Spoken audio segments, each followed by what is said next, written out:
One more gulp of coffee. Here we go. Oh, yeah.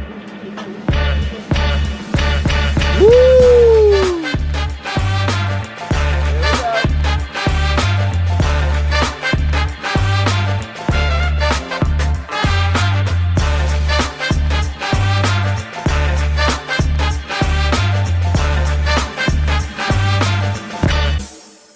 Okay, that was good. Thank you for showing me how well you dance, Timothy. That was wonderful. Good morning to everybody watching us on YouTube and also LinkedIn, Facebook, listening to us in Clubhouse. It's a pleasure to be with you again this morning. It is June the 2nd, 2024, right? Okay, yes. And now here I'm very happy to announce that we have secured our first sponsor for the podcast after almost 3.5 years. And our sponsor is called Kanchu.com. Thank you very much, Kanchu, for being with us and for choosing us to be your platform or your voice as well. So I want to say that Kanchu is a company that provides bilingual support for everybody who wants to buy or sell property in Japan, especially in Tokyo and Yokohama. And Kanchu's website is, as you already heard, Kanchu.com. Very easy to remember, Kanchu.com. If you want to think about buying or selling property here, you can contact James at Kanchu.com. Thanks a lot. And Timothy, we are done with the plug for this point of time. So I'm giving you the... Congratulations on the sponsorship, Maya. Thank you very much. Well, and thank you for agreeing to have it on Japanese Politics One-on-One. Thank you. Tell me when you're ready. Oh, yes, we are already. Okay, great. Maya, today is 173 episodes straight. Every Sunday, we are here with you, ladies and gentlemen. Thank you for joining us. Today is June 2nd, 2024. We're in June. May is behind us. We've got, 20 days left in the diet session? Things are really starting to heat up. Maya, congratulations on 173 and putting up with me all these years. It has been years. It's what, 3 years now? It's more than 3 years. It's almost 3.5 years. And Timothy, thank you for showing up every Sunday. I appreciate that. You have suppressed I have a choice. Yes. To run away. You have never run away. You have stayed on board most of the time. So thanks a lot for that. Thank you. Let's get right into it, ladies and gentlemen. Once again, thank you for joining us every week to hear what's going on in Japanese politics that's important to you. There's a lot going on. This last week has actually been very active, not just within the confines of the halls of the Diet, but also geopolitically. North Korea has fired off a whole slew of rockets, and one of them actually caused a bit of an alarm in Okinawa. The Reform Council was supposed to come up with their proposal on Monday. They ran into a roadblock. The LDP ran into a roadblock with their coalition partner Komeito. They couldn't nail it out. The LDP says, well, thank you very much. We're going to go it alone. And then they finally came to terms on Friday. They want to pass the legislation to reform the political funds control law this week. So, like I said, there's only 20 days left in this diet session, and they're really railroading this through. I want to talk about the dynamics there. It's pretty important. The last time we met was election day for the Shizuoka governor. The LDP candidate, the LDP endorsed candidate lost, and he lost pretty significantly. And the Constitutional Democratic Party candidate won. And that is like 4 in a row for the Constitutional Democratic Party. At the same time, the governor's race for Tokyo just is going to begin, and everybody's supposed to throw their hats into the ring. The opening began on Wednesday, and the current governor, Ms. Koike, did not throw her hat into the ring in a surprising move. She's done this before, so it's not definitive, but it is something to keep an eye on. And remember, we talked about the yen being supported by the Japanese government. It happened earlier in the month. The yen earlier in April reached 171 dollars to the yen, and the Japanese government was really worried about it. And meetings in Washington, D.C., and also in Paris. They were complaining with the G7 financial ministers and the central bankers that we can't let this thing go on. They were warned by Janet Yellen, you'll remember, don't do anything unilaterally. You need to do something in concert with everybody else, so don't go it alone. And in less than a week, the Japanese government moved. It was a kind of a very secret move. They didn't announce where all of this money was coming from and how the yen was being supported. But everybody knew it was coming from the Bank of Japan and from directed by the finance ministry. So the finance ministry is required to report at the end of every month what happened, what transpired throughout the last 30 days. And so that report came out on Friday. And yes, indeed, the Japanese government was really involved in supporting the yen. I want to talk about that a little bit too. Earlier this week, Maya, it's been a really busy week. We had a panel discussion on parental kidnapping. Mm-hmm. That was a pretty big event that we participated in and offered our views on the new legislation that accounts for joint custody. The current law is single custody. That was pretty busy. And then we had a hydrogen summary Great. Yes. that we uploaded on, where did we upload it? On YouTube, on LinkedIn? It was uploaded on YouTube and on LinkedIn, both. Yes, So, it is so there. this, yes, so this is a current development. It is a projection of what the Japanese government is going to do about its energy policy. Mhm. It's about how long is it? Maybe 15, 20 minutes, Maya?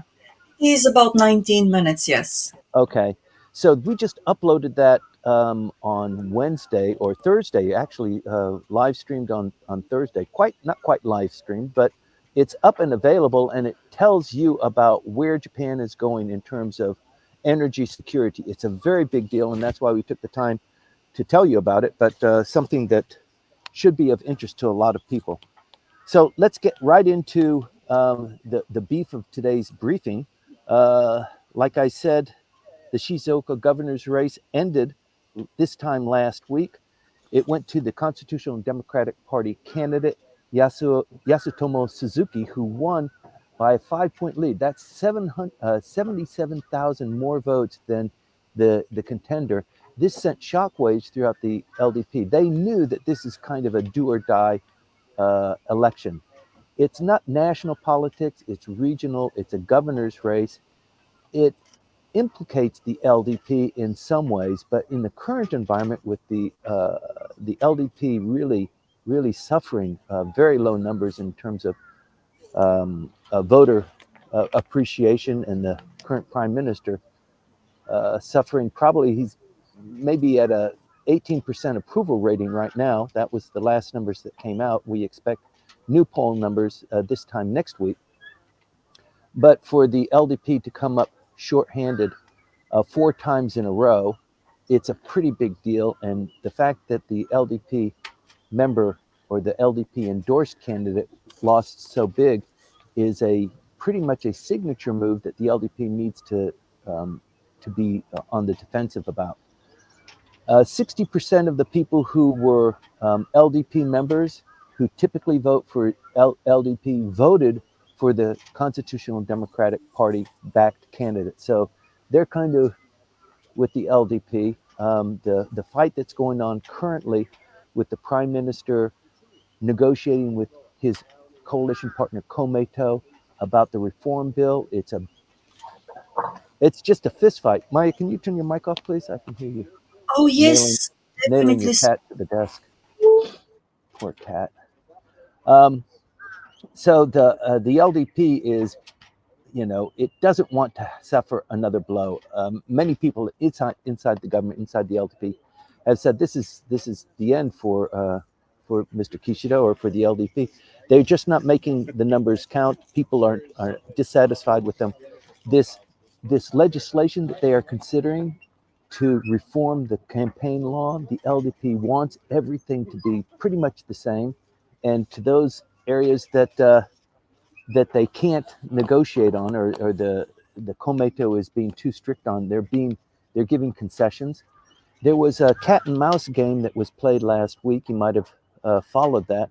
The LDP told Komeito that since we've been talking about this reform legislation and you guys want us to report and submit all of the receipts for the money that we get from the government about how we're doing, you know, political advocacy. We don't want to do that. That money goes into our pocket and we can use it any way that we want. And Komeito said, no, that's not right. If you're going to be using it for political activities, you should, you know, provide the evidence of it. This is a huge fight. The other huge fight was when we have a political party and somebody comes in and they give us Nijumayan, 200,000 yen. Beyond that, then we have to write their name down and report that. So a company coming in, reporting or contributing, maybe buying 6 or 10 party tickets and contributing 200,000 yen to this particular event, they need to be identified, and it's per incident. So, shoot, I go to 3 or 4 or 5 of these every week. And if I was doing that, and that's a lot of money from a single individual could be a corporation too. And so the LDP said, look, this is too much of an intrusion. If we do that, we're going to be losing. Nobody else does it like that, though, by the way. The other political parties, some of them have a ban on raising money that way. The only money that they get is through, for example, the Japanese Communist Party. They get it through maybe 64% of it. Their funds come from the publication Akahata, the Red Flag, which is their daily newspaper. The Constitutional Democratic Party has its own way. It relies on it pretty heavily, a little bit more than 50%. They rely on it to generate money. So it's an ongoing concern. There's also the political funds that are provided by the Japanese government to members of the parliament. It's in the amount of 1 million yen per month per politician. So that's a lot. And there are no stipulations that report on it. And Komeito says that's not right. Ishin says that's not right. All of the opposition parties, they see that the LDP is on the ropes trying to defend themselves because it's a cash cow for them and it helps them stay in power. It's not a unique feature of Japanese politics that money is essential in staying in your political position and staying a member of the Diet, in the lower house or the upper house. But that requires money. And the reason why it requires money is because, like in companies, the biggest amount of overhead is your rent, but even more so than that, it's your human labor. It's the number of political secretaries that you have. So as you know, I was a political secretary many years ago. My member was in the LDP. He was actually in the former Abe faction. It was called the Fukuda faction at that point. Mr. Fukuda actually set it up. And he was a member there. I went to their breakfast briefings every week. And the state pays for 3 secretaries per Diet member. So everybody gets 3. The state pays for that. You have a policy secretary, you have a number 1 and a number 2 secretary that help you with all sorts of things. And then you can hire a personal secretary. It comes out of your pocket, but the more secretaries you have, the more effective you can become. And these secretaries, in the absence of the Diet member, they carry a lot of weight too. They have great throw weight. When the member's not there, they are speaking on behalf of him with regard to making promises, kissing babies. Basically, the member is reserved for kissing babies and glad hamming, but the secretaries are really essential. And for an LDP member, there are some members whose districts are enormous. You can't handle it. You've got 2 or 3 offices in your election district, plus your Diet office. You just can't handle everything with the Diet secretaries that are paid for by the state. So you need more secretaries, and they're costly, and particularly if they're good. And there is a bit of trading in between Diet members. If they don't like their boss, they stay within the same political party. There is a little bit of raiding and shifting of Diet secretaries. It's a whole microcosm of. We should do a briefing on that alone. It's a pretty interesting aspect of Japanese politics. But the point is that everybody needs diet secretaries, and the more the merrier. And how are you going to pay for them? And that's why the LDP is so strong. That's why it's so entrenched. It has lots of very good diet secretaries, and they have a good war chest, not just for, traveling and having suits and helping people who have helped them eventually get into politics. And sometimes it's not just national politics, it's helping people maintain a position within the local communities. So if you're a member of the Diet in a district in Tokyo, of one of 23 wards, but there are more than 23 Diet members that represent Tokyo. But assuming you have a particular election district, keeping those people who are in the ward office or in the councils there, the ward chairman, for example, they are also elected by the constituents. And keeping them in power helps you keep in power too. And it all is a very big kind of swirling thing that the LDP wants to keep going. In any event, the LDP and Komeito came to loggerheads. Komeito insisted that they reduce from 200,000 to 10,000. I'm sorry, from 200,000 to 50,000 yen per event as a contribution per individual. And the LDP said, we can half it, but we can't make it that low. And since you can't agree to that, we're going to go ourselves. We're going to form the bill based on the LDP alone, and we'll do it without you, but thank you very much. At the same time that they were doing that, they were having other conversations with Ishin.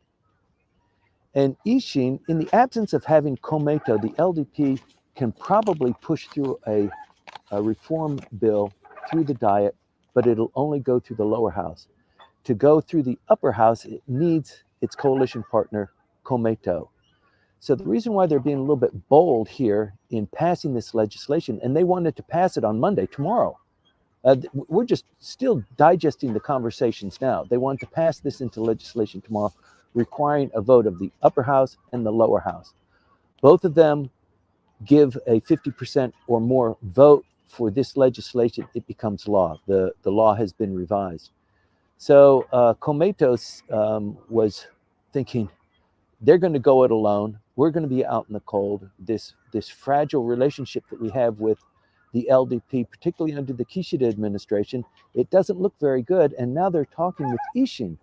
So perhaps the LDP by itself could pass this reform legislation in the lower house, and in the upper house, Ishin, rather than Komeito, helps vote them into this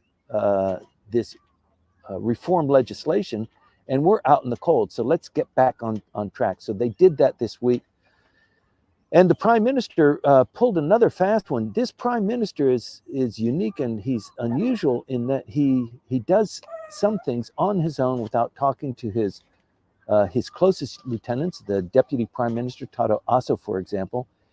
You might recall that he banned the factions with, using his own his own power to decide that he was going to cancel the faction system within Japanese politics. That's huge. Taro Aso didn't know about that. He heard about it from a news report. Excuse me. He wasn't even conferred in it. And this prime minister did that on his own. The second thing that he did was he showed up at the ethics committee by himself without any kind of invitation. You might remember the ethics committee was talking, it wanted to talk to all of the people in the LDP who had taken the money from the kickback scandal, put it in their pocket, and they wanted to investigate or have them come to the ethics committee to be questioned about that. And the prime minister showed up and he said, look, this is how it's been done, and it's all above board, and we've made some mistakes. We're going to revise that, and we're going to have this new law that I promise I will pass in this diet session.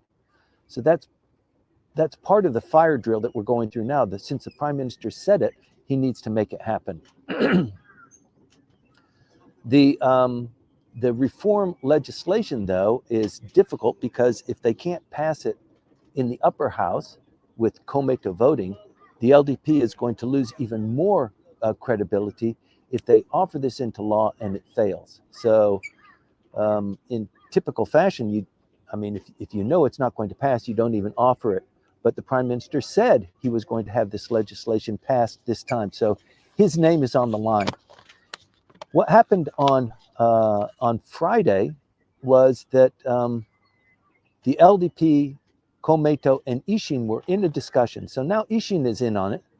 Ishin is agreeing with the LDP. If you do this and this, then we'll sign off on it. We'll be a kind of coalition partner for this legislation when it comes up to a vote.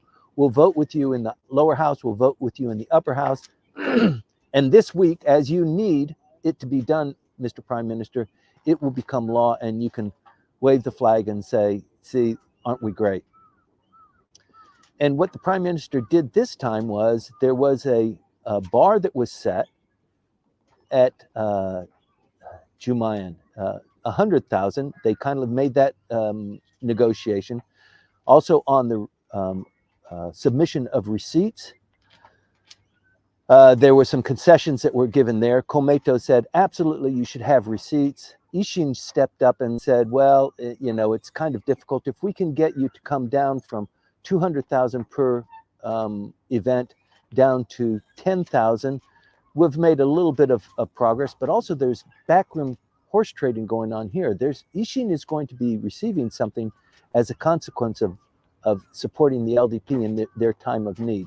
We don't know what the intricacies of that are, but you can guess that it's pretty attractive to Ishin. And what the LDP did is at the final minute, they said, okay, we will accept the lower amount of Gomayan, 50,000 per party ticket, per contributor. And the flip side of that, or that was maybe the bad side. The good side is, with regard to the receipts, Komeito didn't like it. Ishin accepted it because they got some concession someplace else. But with regard to the receipts, within the next 10 years, we will reform it so that all receipts must represent expenses that were paid. And if there's anything left over from the 1 million yen that was donated, it has to go back to the state coffers. We'll see you in 10 years. That was the decision that was reached.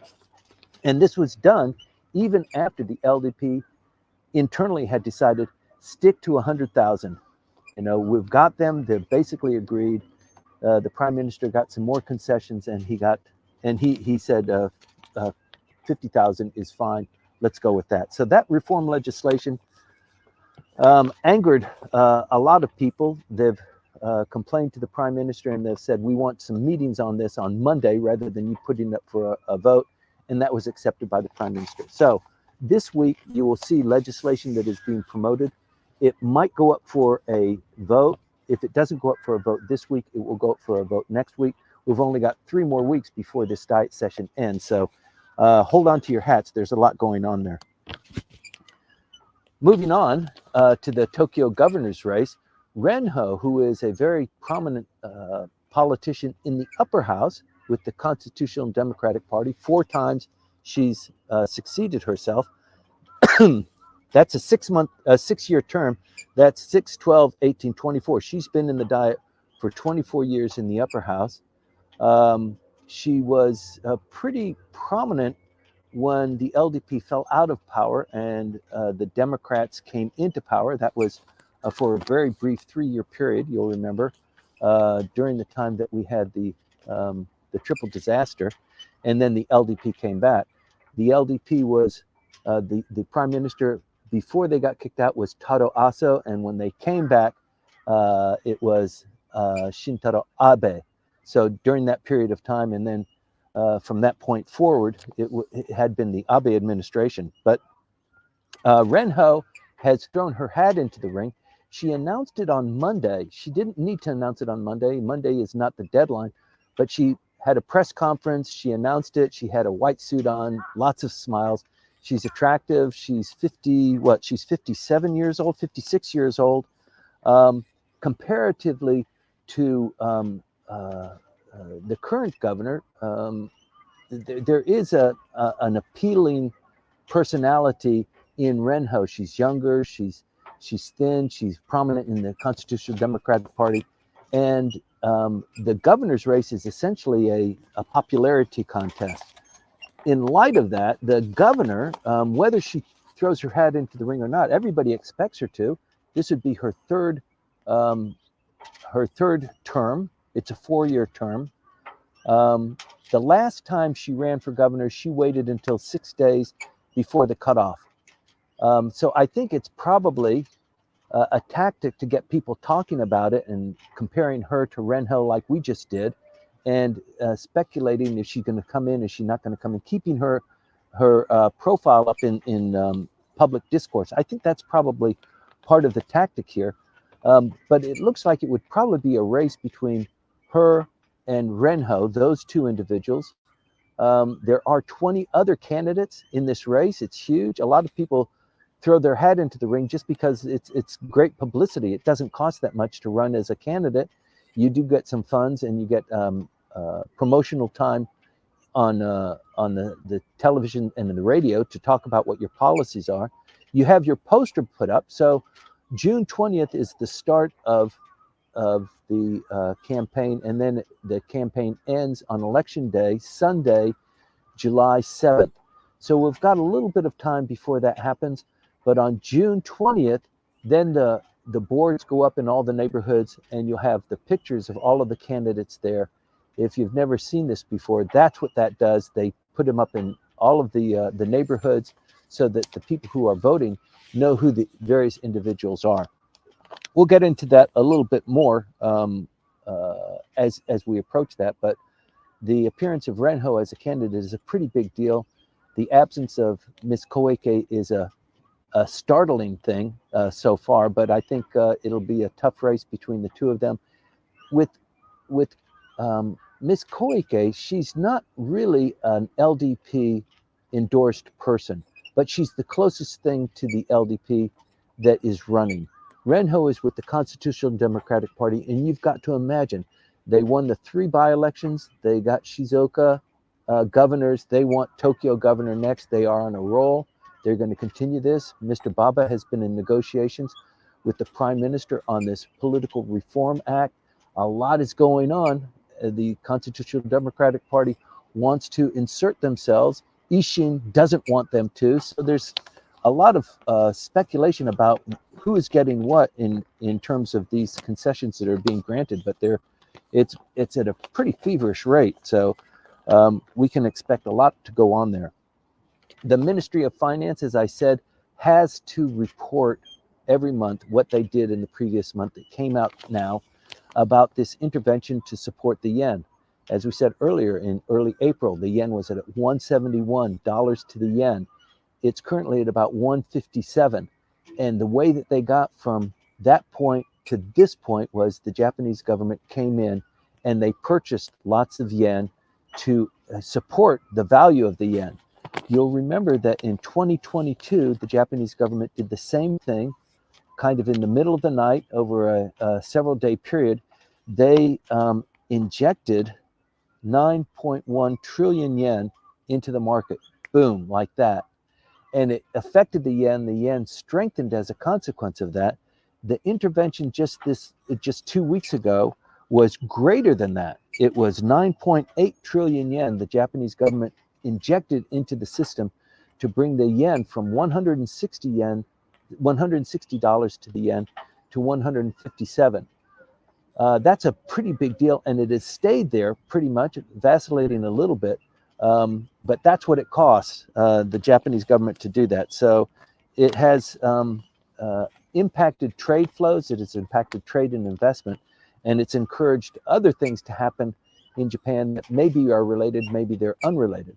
So, for example, the Prime Minister just announced that his drive to attract asset managers into Japan. So asset managers are typically foreign traders.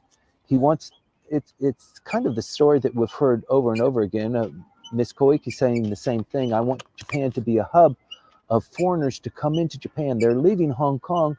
Where are they going to go? Singapore? Singapore's kind of crowded. You can't buy a car. You know, it's It's crowded. The Singaporeans are kind of sick of all the foreigners that are here sucking the jobs up when they are competent to take those jobs too.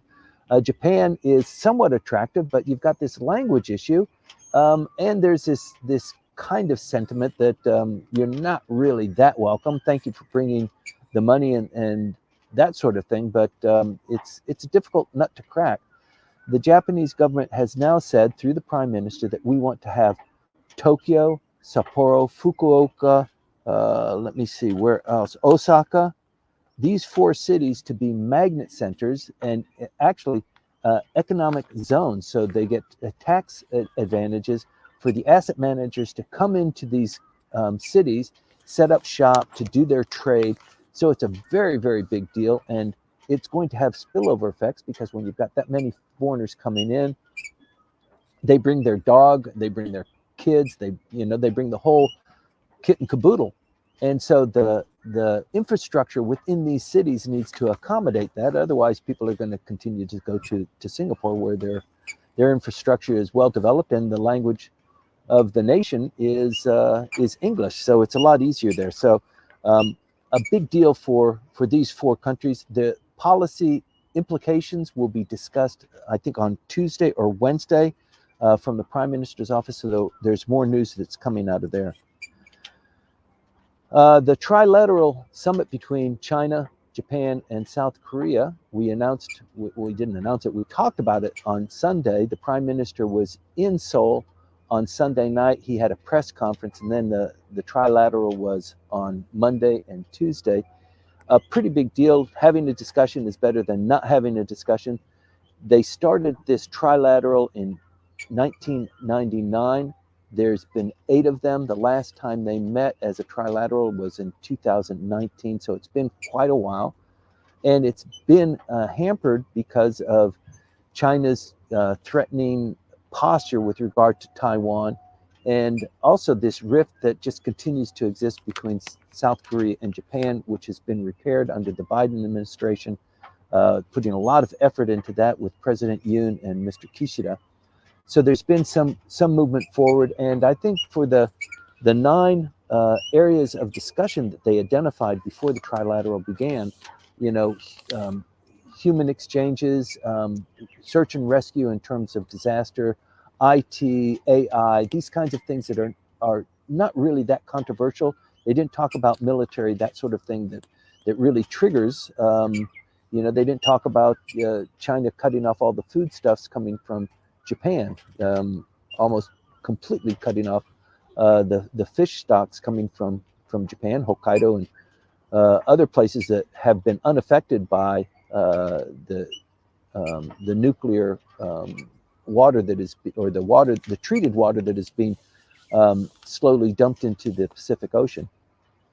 So this ban continues. They've impacted the Russians. They've convinced the Russians to follow suit when Mr. Putin and Xi got together 2 or 3 weeks ago in Beijing.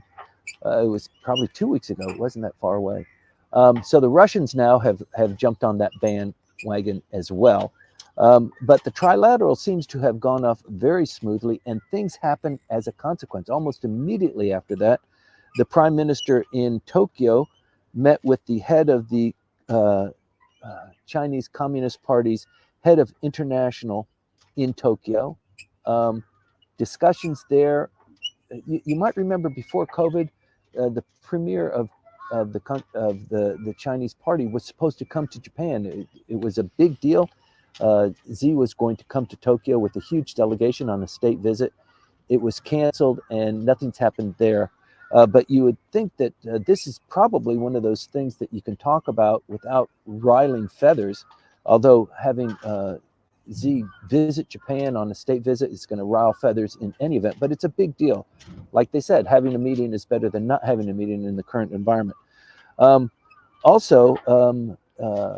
In kind of stirring the tea leaves to help you read that, the Prime Minister also met with Mr. Nikai. Mr. Nikai had his political party. He's already announced he's not going to run for re-election. He's got his third son who's going to run for his seat. He is probably the most pro-Chinese member of the parliament, very friendly with the Chinese, long history there. He's one of the oldest members of parliament, as you know. And the prime minister met with him, with Kamikawa, with Motegi, and with Komeito's Yamaguchi. I think it was on Wednesday or Thursday. This is a big deal, talking about China, talking about what his meeting was with the international chief of the Communist Party. So something's brewing there. I think I can report more to you on at this time next week, but keep your ears open. I smell something in the air there. And yesterday, the Ministry of Defense Minister Kihara met with his counterpart, Admiral Dong Jun, in at the Shangri-La Forum in Singapore, and they talked about defense issues, and so maybe making concessions on defense issues or on some sort of issues that are thorny to both countries. Resolving those in anticipation of a visit is also what they were talking about. South Korean defense minister also talked with the defense minister of Japan. You know, there was an issue in 2018 where a South Korean destroyer locked on a Japanese patrol airplane. They locked it on their radar, which means first you lock on, and then second you pull the trigger, or at least you track them. And it's considered a very aggressive offensive move. And I don't know if the South Koreans did it on purpose or just to warn them away or something, but they locked on. The Japanese took great umbrage at that, and since then there has been no discussion at the military level between South Korea and Japan. And this has really irritated the United States too, because the military part, with North Korea firing the rockets and the desire to build this coalition of like-minded countries, if South Korea and Japan are not seeing eye to eye, it's a big detriment to this coalition. And they had a meeting yesterday, and it was the first time since that lock-on incident. So it looks like there might be some movement in that regard. And then in conjunction with that, maybe it has something to do, maybe it doesn't, but the U.S. Pacific Command, the Indo-Pacific Command, they decided to have a coordination headquarters established in Tokyo. The leader of that, the head of that, is an admiral. He visited the prime minister this week. He was appointed maybe 2 or 3 weeks ago. He finally came to Japan to present himself. Samuel Paparo visited with the prime minister. So that's something else. The United States Indo-Pacific Command used to be located in Hawaii. It has now moved to Tokyo. That's a pretty big deal, particularly in light of the report that Tokyo needs to up its air defenses. It's got holes in it. It's not well integrated. And this was reported in the Prime Minister's briefing last week, that the air defenses need to be more integrated with North Korea firing hypersonic missiles and the technology there, their swarm technology, and just the arsenals that they have. Tokyo is now reconsidering how it's going to defend not just Tokyo, but Tokyo. Tokyo is the huge magnet, the engine of growth for Japan. I mean, the economy is driven by Tokyo. If something were to happen on a huge scale that affects Tokyo, the economy would suffer terribly here. So it makes sense to be more protective of that. But it tells you their sensitivities about North Korea firing rockets and what they're doing and what they could possibly be doing is of great concern. So they're going to be putting more investment and integrating more of what Japan air defenses are with the United States, with other like-minded countries, to protect the assets here. There are a couple of systems that they already use for the higher flying missiles. They have one system, and for the lower, slower missiles, they have the land-based Patriot missiles, and then they have a different kind of missile for the cruise missiles that fly more slowly, but they follow the terrain. They're hard to hit. So they have maybe 3 or 4 different ways to address this, but they've now decided that they need to bolster that. And I think it has something to do with a lot of the military stuff that we always talk about when we get together and talk about what's going on in Japanese politics that's important. Let me see, where are we now? North Korea has fired 10 ballistic missiles. I think this was on Wednesday. They announced on Monday that between now and June 4th, they're going to fire a spy satellite. They're going to launch a spy satellite. And we just want you guys to know that we're going to do that probably before June 4th, just so that you know. And then they immediately fired her. And this was a bit of a shock because the spy satellite, it needs to reach Earth orbit. So it's a high-flying missile. It's got a heavy payload. And when it was fired on Monday, I don't know if you've heard about this or if you were watching TV, but there was an alert that was sent out. People in Okinawa, they don't know if it's a spy satellite or if it's a ballistic missile. They don't know, but the trajectory is to carry it over Okinawa and towards the Philippines. And until they can decide whether it's a missile going for Earth orbit or if it's a ballistic missile or intercontinental ballistic missile, they have to wait and watch. And there was an alert that came out. The newspapers, the televisions in Japan were all put on freeze as they announced. They broke into the regularly scheduled stories or the news announcements, and they said there's a missile that's been fired by North Korea. If you are in Okinawa, please take cover, go into a basement. Who has a basement? Who has, that's funny, but there are Japanese houses rarely include a basement. But they said seek shelter. There is a missile that's been fired. It's going to be another 5 minutes before it reaches towards your vicinity. We're going to continue to watch this, but in the meantime, quickly take cover. That's shocking, actually. 5 minutes later, there was video footage of the missile or the rocket self-destructing. So it was a big explosion up in the sky. Everybody breathed a sigh of relief.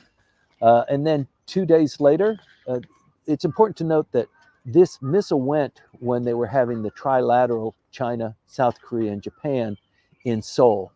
And North Korea, of course, is just across the street. And then on Wednesday, they fired a barrage of 10 ballistic missiles. It's somewhat unusual for them to fire so many at one time, but they've determined that probably the strategy of North Korea is to have this kind of a massive salvo to kind of saturate a target. So they're practicing that. They're firing these rockets. It's pretty expensive, you've got to imagine, to be doing this. But our dear leader Kim has decided that this is the way that the country's going to go. They are going to launch a spy satellite. He came back the next day. He actually admitted to his own people that the satellite was not successful. They had some problems with the injection and with the propellant, but he's going to continue to do that, and he's reported that as much to the world press as well. So you've got to keep your eye on him. He is incredibly unpredictable, and he wants to promote his country as a player in the nuclear field. He wants to be, invited to talk at the table and be considered,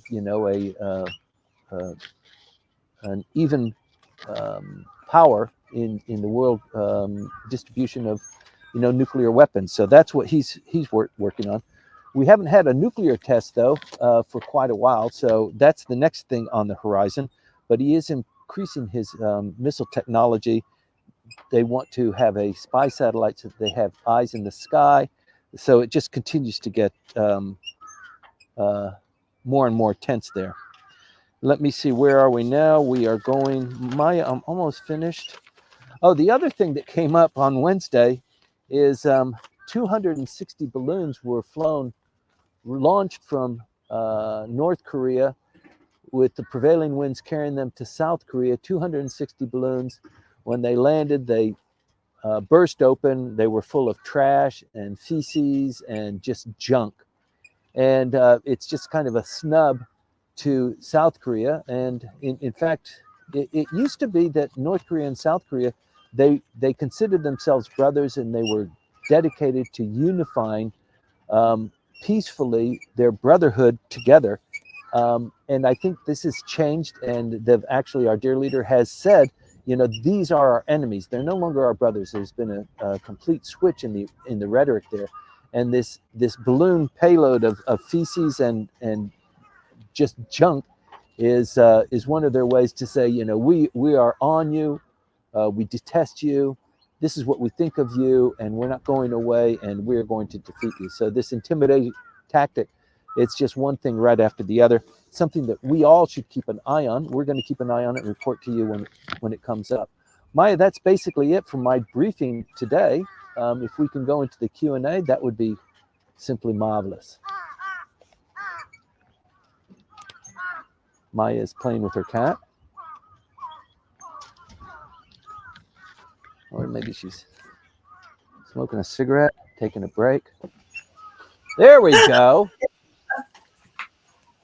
Okay, thank you very much, Timothy. And before we move to the Q&A session, I would like to introduce our other sponsor today. So our other sponsor is Houze, and this is a company that does custom home design and construction, also custom renovations and commercial building construction. So I'm very grateful for the sponsorship by Houze. It is a company where you can receive bilingual support as well, just like Kanchu.com. So if you're thinking about renovating your place, your apartment or your house, or constructing a new one, always remember houze.co.jp is the place to go.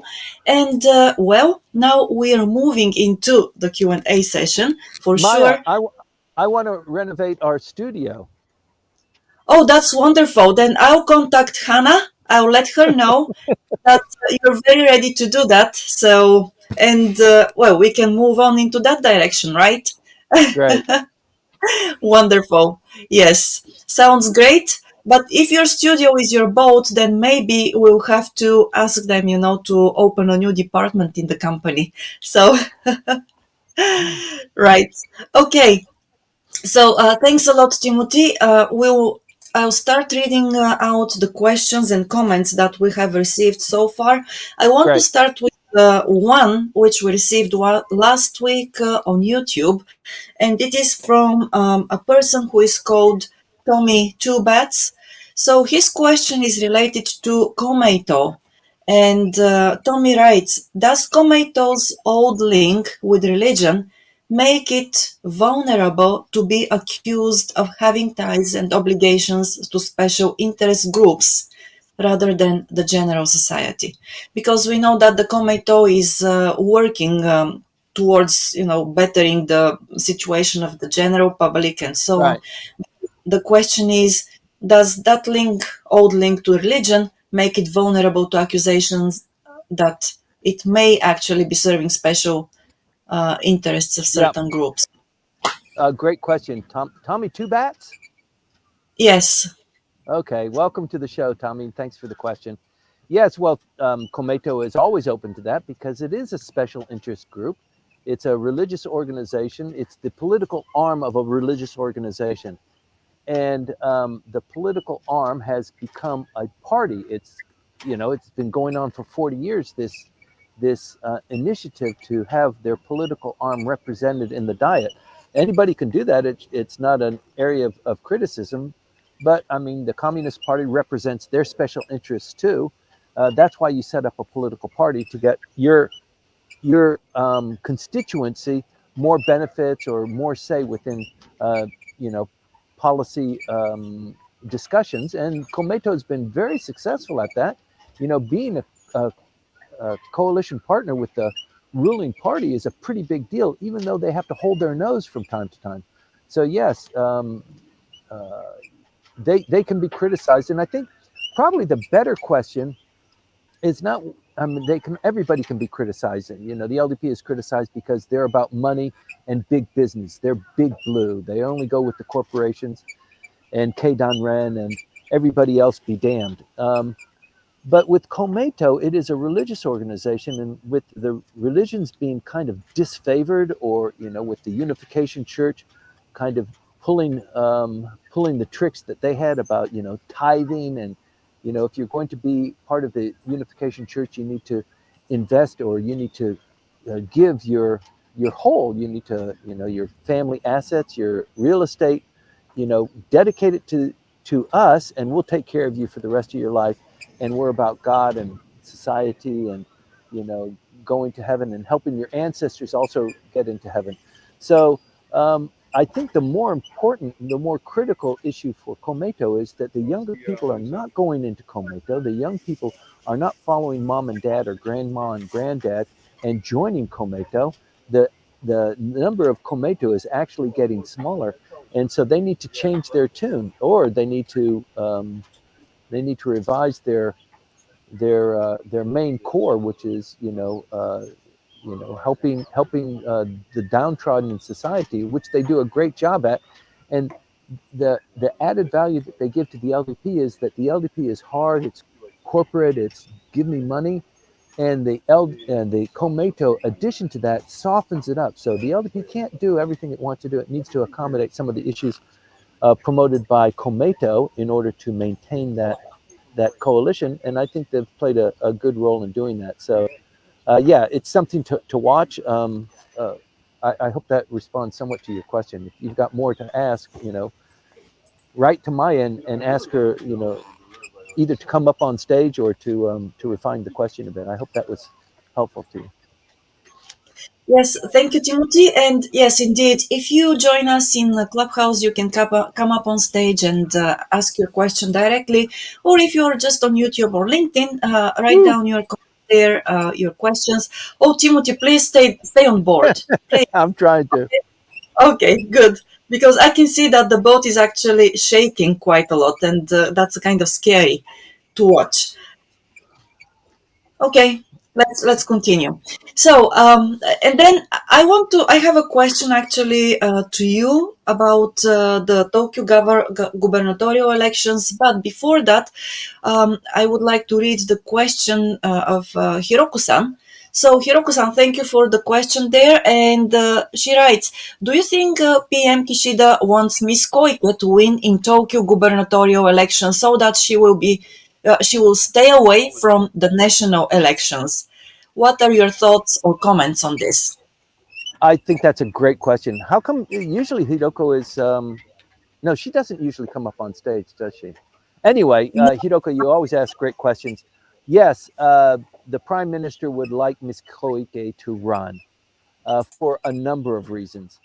If she doesn't run, what's the LDP going to do? Who is it? Who is going to be its candidate? It hasn't offered a candidate. It doesn't have somebody that's been grooming. This is a tough deal.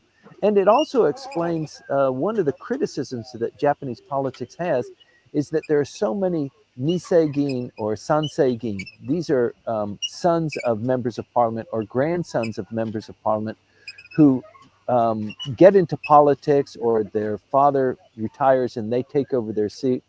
It's not a unique characteristic of Japanese politics, but it's a prominent one. And one of the reasons why this happens so much is because Japanese politics is so fractious. It is so hard.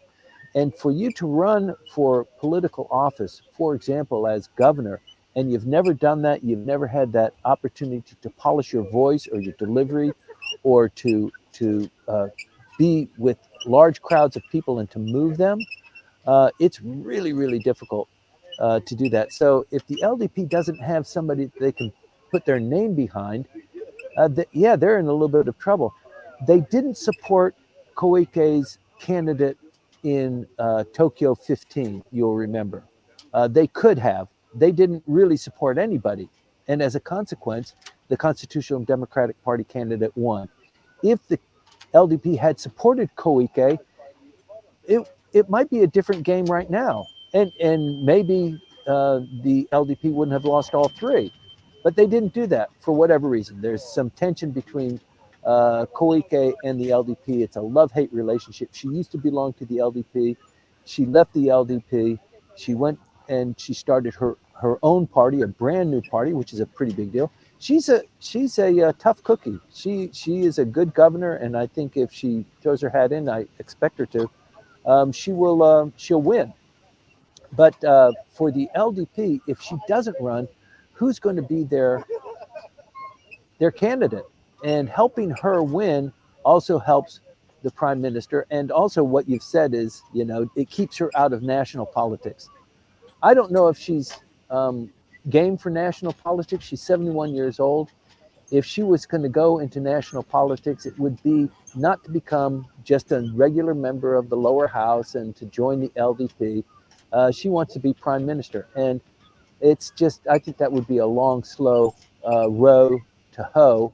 And I don't think, I think she's got the Tokyo governorship in the bag. It's a better position than being prime minister, some would say. You don't have to deal with the press as much. You don't have to deal with the cabinet and the cabinet scandals that frequently come up. It's less high profile, but it's the biggest city in the world. That's a pretty big deal. Yeah, great question. I don't know if that perfectly responds to it, Hiroko. Well, I hope it does. And Hiroko, if you need more thoughts and comments on this, please let us know. And also, Janos writes in a Clubhouse, it would be interesting to learn more about the Diet Secretary structure and Good. operational procedure of the Diet that Timothy mentions. Yeah, thank you very much. Yeah, so Janusz, I don't know if you know, but I was a Diet Secretary a long time ago, maybe 30 years ago, 35 years ago. And other people were really interested in it. Just not only the fact that there's a foreigner that works in the Diet, that was one aspect of it, and it had never happened before. So what is this foreigner doing? And he has a mustache, and is he a spy? And how did he get to do this job? And what actually does he do? So I was compelled to write a book about my experience there. And so I wrote a book about what I'm doing as a Diet Secretary, what other Diet Secretaries, how it operates. So it's an old book. I'm not going to translate it into English because it was written for a Japanese audience. But yeah, I think having a discussion about, sorry? I wanted to say, let's have a discussion then, Okay. because for the English speaking audience. Mm-hmm. Yeah. You okay with No, I would love to do it because it's a microcosm that really has impact. Most people just talk about the politicians, and it's not all politicians. They just talk about the bigwigs, the guys that are in the news. But there are hundreds and hundreds of other politicians, and what they do and how they live and how they became elected and what their legacy is and how they coalesce to form policy or to vote or choose, are they going to be in a political party? Are they going to be independent? They're more independent than there are people who belong to a political party. So this is called your swing vote. But yeah, I mean, if there's interest, and for somebody like me, there are some people in the audience that are really keenly interested in it. We're just policy wonks. But I think for the larger audience, I don't know if there's that much interest in it. But sure, I'd love to talk about it if there was, enough of a groundswell to do that, Maya. Yes, Timothy, I apologize if I jumped to suddenly into this and I did it because you mentioned that you weren't going to translate the book into English, and I think that quite a big part of our audience, basically, they're not non-English, non-Japanese speakers. Right. So that's why we may it may be a good idea, to schedule time or something, to set up time when we can talk about the secretary system there. So, okay, well, from time to time, Maya, we do a policy analysis. We did hydrogen just last week. Maybe there's a policy analysis on Diet secretaries and members of the parliament, that sort of thing. It's pretty deep. I don't know if I could cover it all in 20 minutes, but it might be interesting. It might be interesting, yes. Okay, let's think about this. Thanks, Janusz. And thank you, Janos. Yes. So moving on, I have a question to you when it comes to once again, the gubernatorial elections here in Tokyo. So you mentioned that Renho is a member of CDP, the Constitutional Democratic Party, and also that Koike, she didn't quite have the support of the LDP. So she is still a member of the Tomin Nikai, I believe, right? That's so right. That's her the party she founded.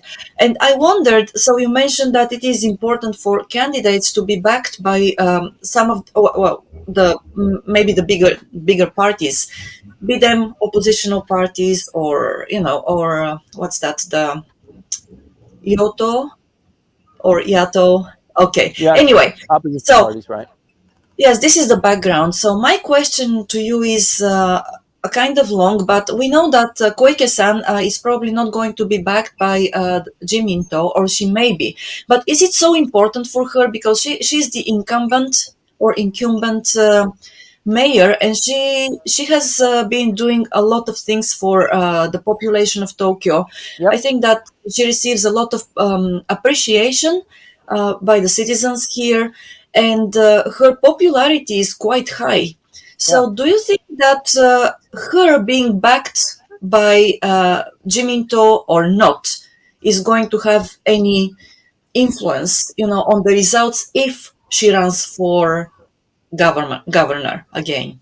So that's a great question. And I think that the answer to that lies behind why she didn't announce. Uh-huh. She didn't Okay. announce because she's weighing her options here. If I allow the LDP to endorse me, look what happened in Shizuoka. Look what happened in the by-election. They got their butts kicked. And if I say, yes, I'm endorsed by the LDP, maybe that's the death knell. These guys, I don't know if even Mr. Kishida will be prime minister when the governor's race is on. And in fact, there has been some speculation that the best time for the prime minister to call for the election of the lower house is to coincide with the election of the governor. The elections both have to um, uh, occur on a Sunday, and July 7th is a Sunday. This current diet session, the number of days, 14 days for a lower house election, it's a little bit shorter than the election for the governor. I think that's 16 days, might be 17 days. But if the prime minister, the diet has to be in session for the prime minister to close down the house. If he closes down the house and calls for election, he misses that January 7th deadline. So if there's Mm-hmm. an extension of the diet, then he can close down the house and still have that deadline met. So watch out for an extension of the diet. I suspect that there will be an extension of the diet. The excuse will be there's so many bills that we have to pass. We haven't talked about imperial succession. We haven't completely passed the bill on the political reform. There are 6 other bills that really must be pushed through this session. Otherwise, the LDP is going to be criticized for not doing anything and being embroiled in the political kickback scandal. So yeah, it's something to watch for. But I think for the governor, she's thinking, I don't know, I'm with Maya. Uh, maybe go it alone and let the LDP deal with their own issues because nobody really wants to vote for them anymore. So it's not going to help me. I'm going to be governor of Tokyo if I want to be governor of Tokyo, I think. The only other complication is that with 20 other candidates, it diminishes the votes for the top runners. So you could have 2 top runners, but a lot of people who are similar to Koike could take some of her supporters away. If they weren't there, if they weren't candidates, she would be up here. And Renho is going to be strong. The Constitutional Democratic Party is going to put a lot of effort into that. It would be a huge feather in the hat if the Constitutional Democratic Party had Tokyo. I mean, can you imagine how huge that would be? Right. Yes. Yeah, it's going to be an interesting race if Koike-san announces that she will run, because we don't know that yet, right? As you mentioned, it could be a tactic, I think marketing. I, I think it's a tactic. Yeah, Okay. Well, it's definitely a very interesting one. And I think that, as you have said before, Miss Quick has shown that she is a very shrewd politician she is and astute. astute. Okay, yes. So, yes, there is a lot to learn from her there. Well, Yeah. now let me move on with the questions. So, we have a couple of questions from Rumiko on LinkedIn. I'm going to read the first one. So, just let me go there. Oh. Okay, it takes a bit of time. Sorry, I just lost the screen. Yes. Apologies for this, but when I'm lost for words, or when I am looking for something, I got a suggestion yesterday that, just to fill in any gaps, I can always say kanachu.com, and keep looking for, the questions. Okay, here we go. So the first question is regarding the Reform Legislation Act for political funds. Would you happen to know when is the effective date proposed? Also, how would you think this new act for the current fund scandal gets affected in the retrospective manner? Oh, that's a great question. So, Okay. what she's asking is, although they passed this legislation, they could say this law becomes effective April 1st of 2025. Normally, Yes. that's what they do. This Yes. legislation was passed in this diet Mhm. session.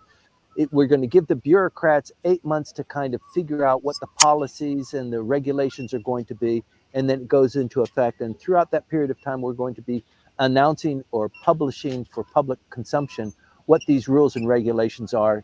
And it's going to be on April 1st, because that's the fiscal year of Japan. They could Yes. say, since it's so intricate and since it's so delicate, it'll start on 2026. We need a little bit more time to let the bureaucrats and for us to, continue this practice. So it is unclear right now. I would imagine it's going to go into effect this time next year on April 1st. Um, Rarely will it be retroactive. Sometimes it's retroactive. The joint custody legislation does include some provisions for retroactivity, where sole custody parents who have been diminished from their children and been separated from their children could apply for joint custody under the new law. I don't know if it's really going to be that effective or that useful, but yeah, the timing that's a great observation. With these concessions that are given, it doesn't. It's like with the receipts. In 10 years, we'll do it. Okay, in 10 years, we'll make sure that everybody has all the receipts for all the political funds that they made, and if there's anything left over, they have to return it to the state. Most the Constitutional Democratic Party, Ishin less so, but the Communist Party has a flat rule to that. If you take money from the state, you must represent your expenditure by a receipt, and that must be submitted. And anything that's left over, you have to give it back to the state. Currently, what happens is you might have, first year members of parliament, and they get 1 million yen every month, and because they belong to a political party like the LDP or maybe a faction within the LDP, and the rules of the LDP are of that million that you get, you need to kind of contribute to the LDP or to this political faction because you're a first year member of parliament and we're spending so much time grooming you and teaching you. So we get to share some of your benefit too. That also is something people would like to know. And if you have a receipt and you have the obligation to return it, it will expose all of that. So there's a lot that's going on that people just don't know. They don't understand how that that system works. And I think just the smell of it now. I mean, people are saying, the LDP, you guys are thick in it. You've got it up to your arms. It's just filthy. It's like the stuff that's floating from North Korea into South Korea. We don't want you bums in Parliament. You're not ethical. You're not clean. You're not driven to support the interests of the public. You're primarily interested in getting a salary and making sure that you have a legacy to pass on to your children and your grandchildren. So a little bit of exposure, I think, would be helpful. Right. Okay, thank you for that. And the next question by Rumiko before we move on. Yuka, thank you for staying with us, and I'll give you, the floor in a bit. So the next question is about the intervention by the Japanese government Yeah. last or 2 weeks ago, was it? So Rumiko says, well, that intervention basically affected the rate for a very short period of time, Yes, and it it did. affected the rate only against the US dollar, not other currencies. And Rumiko says, okay, so what is the point of that? And it looks like the Bank of Japan is influenced, is under the influence of political, political players. Yeah. So, and legally, is this really the way to go or not? So, A great observation. I know Rumiko is following the markets very closely. This is what she does for a living. The impact that this tremendous investment, 9.8 trillion yen over a period of a couple of days, had an impact that lasted nanoseconds. Rumiko is right that it had an impact immediately, and then the markets readjusted to it. It did actually um, enhance the value. It came down to about 156, 155. It settled at about 157. I think it's 157 today. But yes, for the amount of money that was injected into the system, for the benefit that they've got smart people that are evaluating that. If we pay this, this is what we get in return. The amount of money that we pay for oil coming in, it's the rate, the difference between paying 160 yen, $160 to the yen compared to 157, it's big enough that if we do that, if it continues on for a period of 5 months, then we've reaped the entire amount that we paid, the 9.8 trillion yen. These are big numbers, but a country and an economy like Japan generates that kind of wealth on a monthly basis. So they have people that are doing that and kind of gambling. If we do this, then this will happen, and the price of the cars that we export, they will stay high, and the price of the imports into production that we need to bring into the country and pay in dollars, that has the price is diminished, so we're not paying 150% of what we were paying 2 years ago. I think that's part of the calculation that goes in. And with regard to the illegality or the legality, I think the view of members of the parliament are, you can't tell us legal or illegal, because we're the ones that are creating law. We are diet members.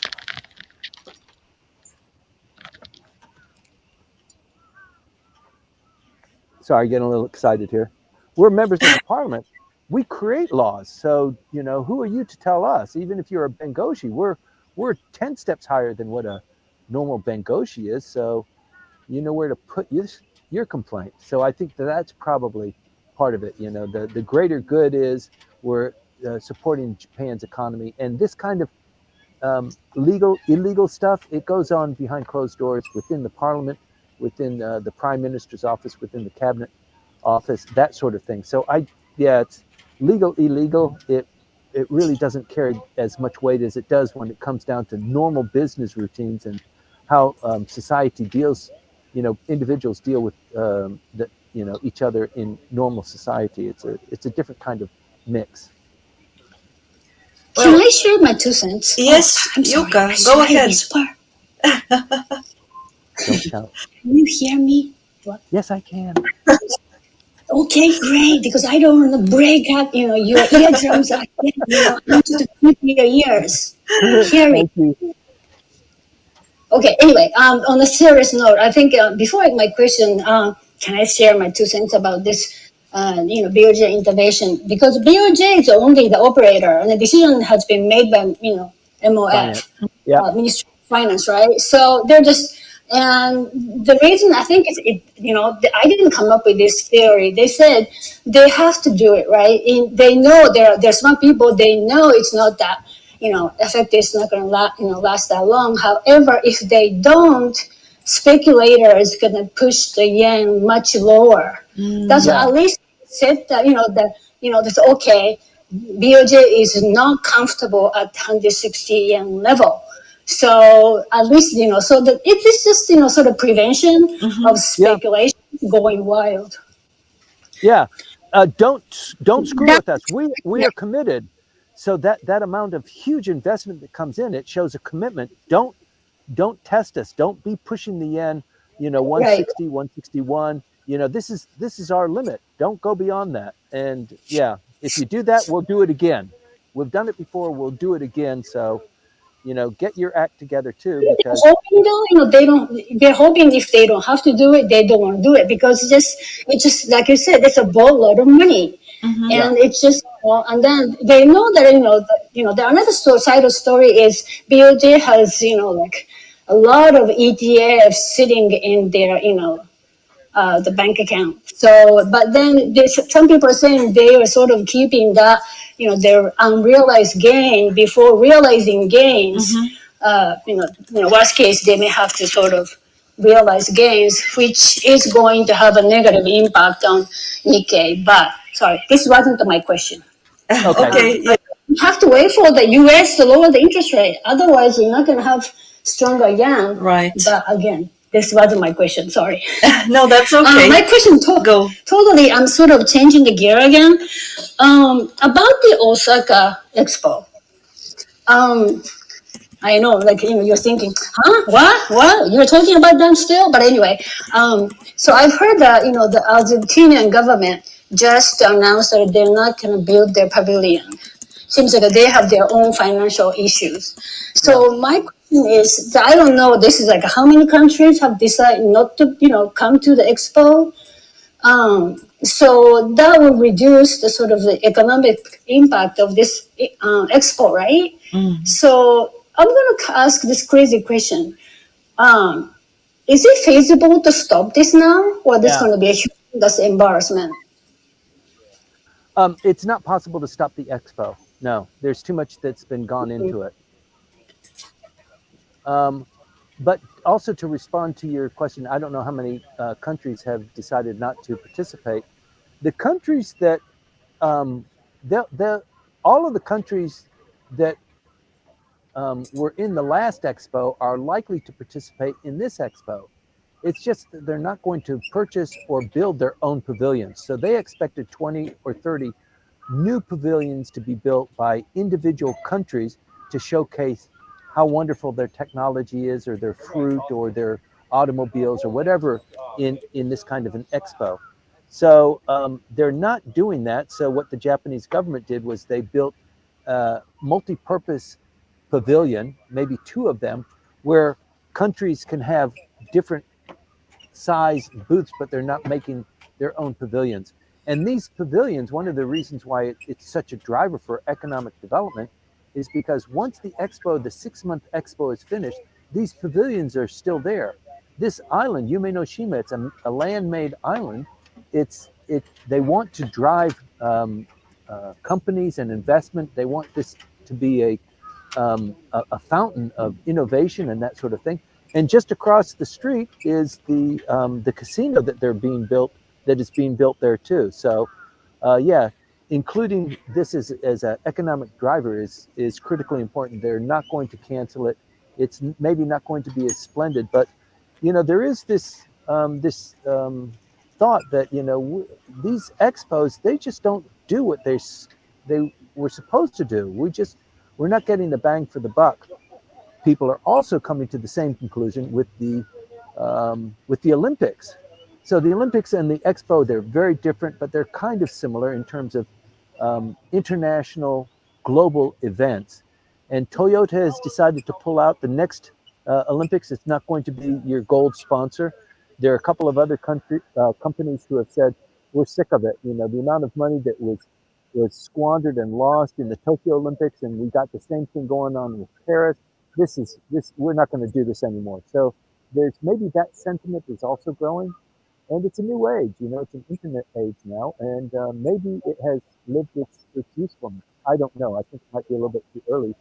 But as you bring up the expo, we're always thinking about it. We don't always report on it here, but maybe that's one of the horse trading things that Ishin got from the Prime Minister's discussion just this last week.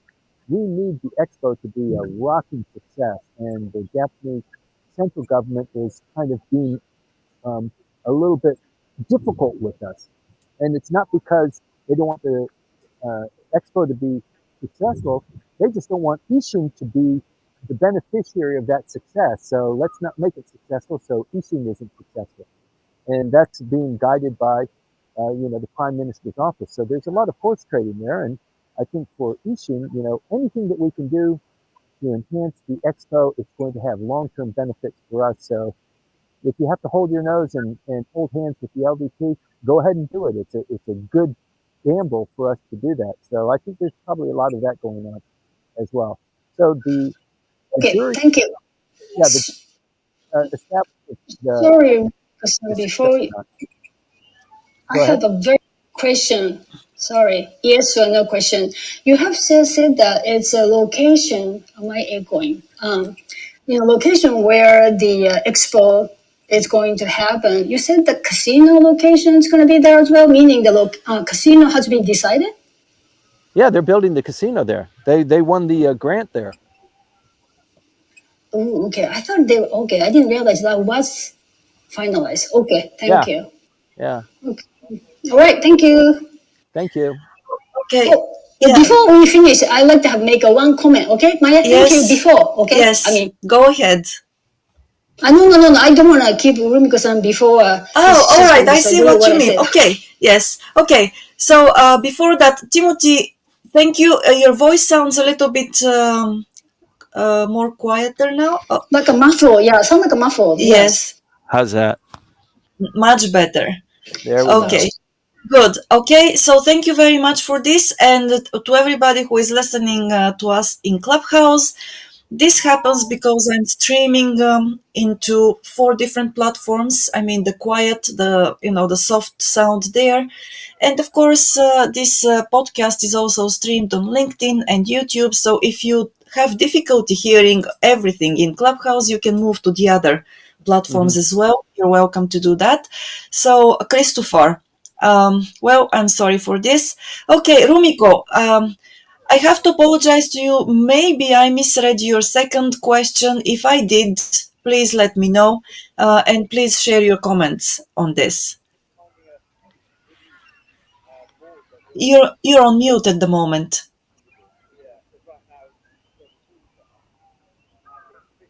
Hmm. You're still on mute, waiting for you. Hello, Maya and Timothy. Oh, hello. Okay, we can hear you now. Hello, can you hear me, Maya and Timothy? Yes. Hello. Hello. Go ahead. We can hear you. We can hear you. No, we can hear you. We can, yes. Okay, good. Okay, good. Okay. Come on, baby. Okay, thank you very much. Thank you for your reading out the comments I put on the LinkedIn. I understand your core point of picking up my second comment.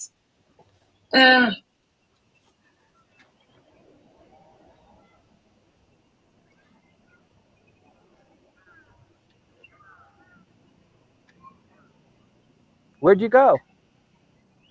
I think that you disappeared. However, one thing I would like to get the further insights or comments from Timothy is about the independence of the central banks in general. Can we? The independence of the central banks? In general. Yeah, so it depends on which country you're talking about. Endorsed by the IMF, which should be the standard of the international. Yep. Yes, exactly. In general, and I understand there are some legitimate things, particularly imposed in the. Excuse me. Okay. Maybe, Timothy, you can probably start sharing your comments on this. Okay, I'm not sure I caught it all, and there's a lot of dead space there. So maybe it's, yeah, I don't know. And I don't want to get the question wrong, but I think the essential point is, what is the independence of the central bank? Is the Bank of Japan really independent from the central government? and is the Treasury independent of the central? Well, the Treasury is actually a part of the government. It's like the Finance Ministry is a part of the central government, but the Bank of Japan, or maybe the FRB, the Federal Reserve Bank of the United States, I think, boy, that's those two are really different kinds of animals, and I think that in the United States, it's the tail wagging the dog, whereas in Japan, I don't know if there's a whole lot of independence there.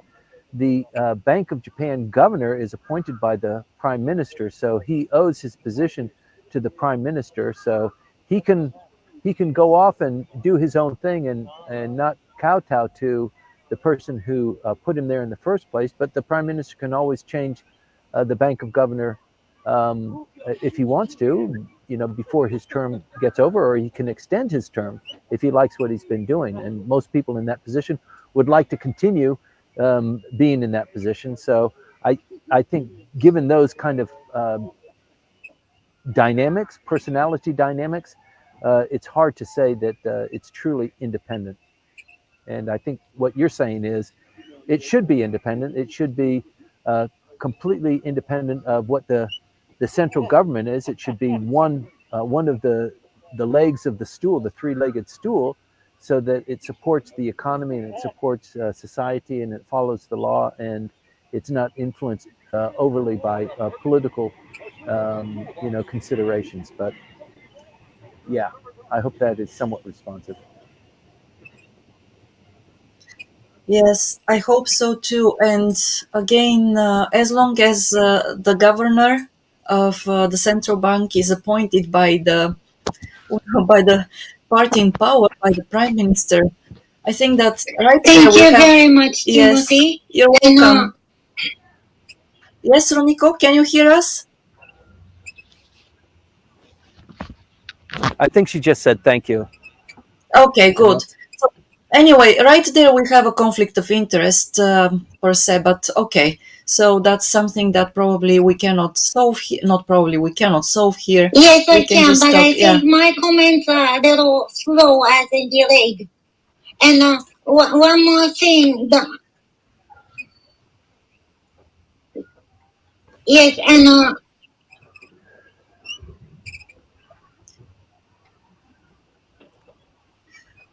So Rumiko, we have a lot of silences there, and it doesn't. Sounds like you've got the hiccups.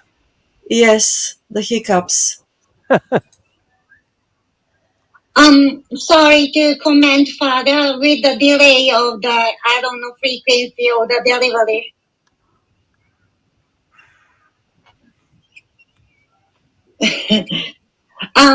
Okay, the bottom line is like, okay, I understand the foreign minister,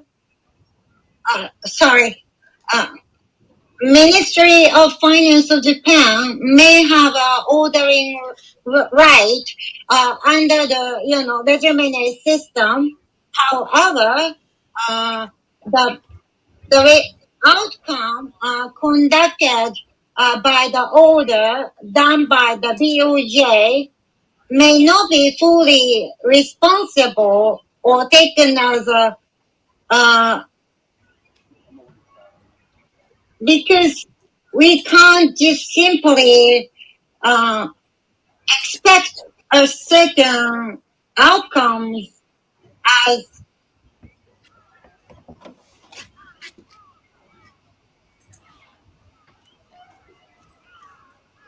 Okay, Rumiko, we're losing you. I'm sorry for this. Could you please put those thoughts in written on LinkedIn, probably, because it's a lot of time, that we're spending just, in silence. So please write down on LinkedIn or YouTube. Not only that, but given the communications, what you're asking is really deep and really kind of significant. So if we want to talk about that, it really needs to be clear and succinct.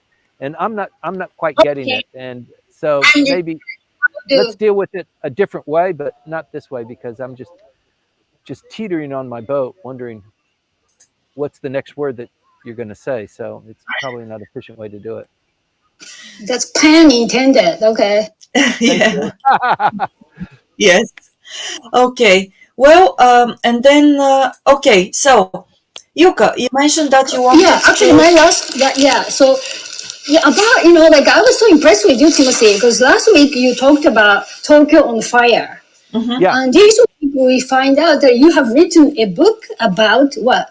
Diet secretary? Yeah. Yes.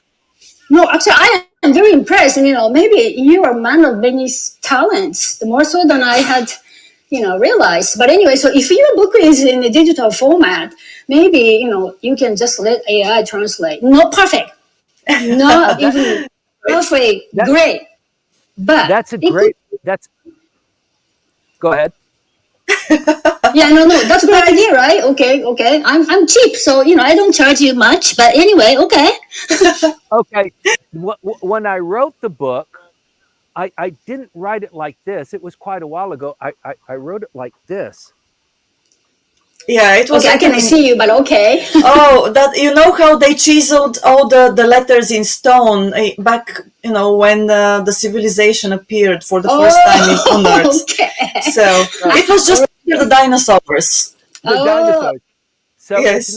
it's not in a digital format. There are two copies okay, sorry. in the, in the National Diet Library. You can scan it. Okay, all right. That's a good idea. Yes, you can keep going on with the Yeah, no, ideas. I am all about cheating, Okay. Okay, I'm done, I'm exhausted with my ideas. But, it's great that I know that, you have written those things. And I'd love to read it one of these days. Thank you. Thank Yeah. you. Thank you, Yuka. Yes, the book is there. It was written long before the digital era. As I said, just after the dinosaurs disappeared from the earth.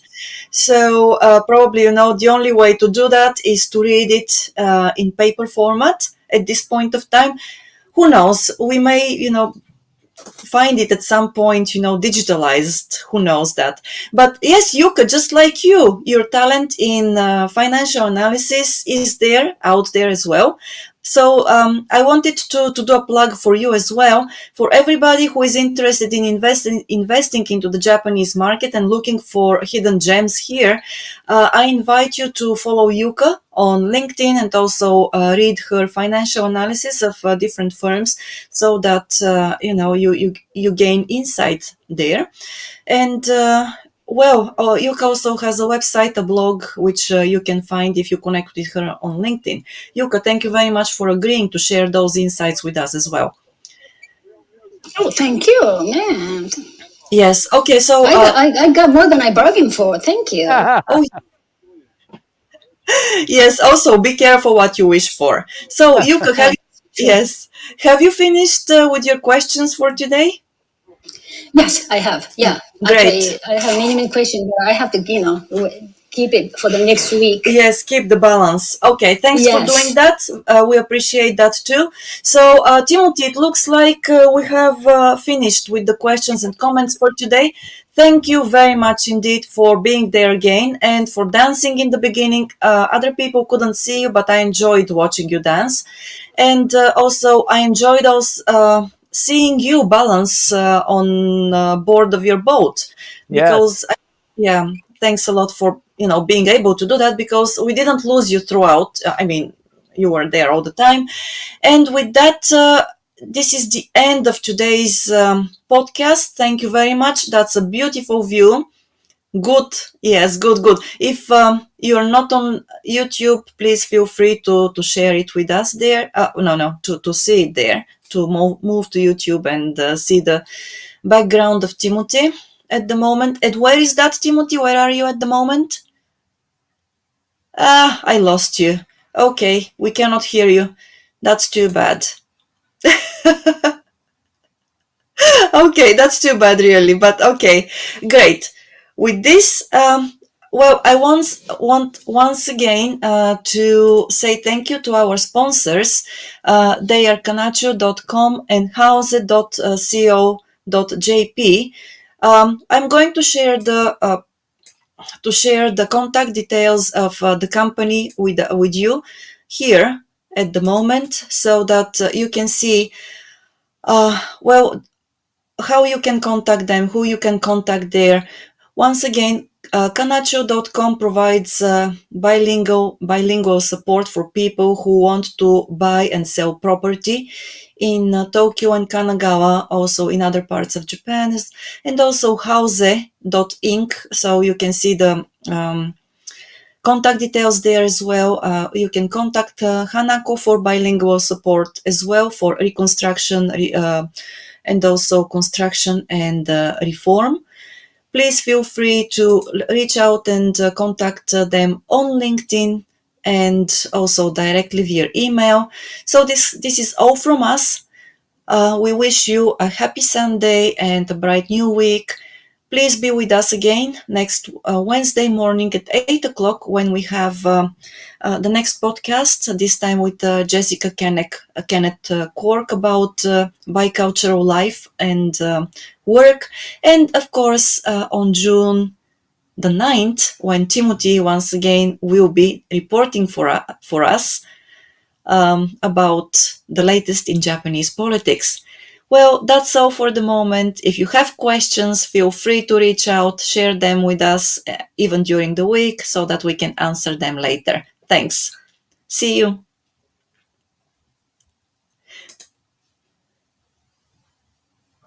Thank you. Thank you.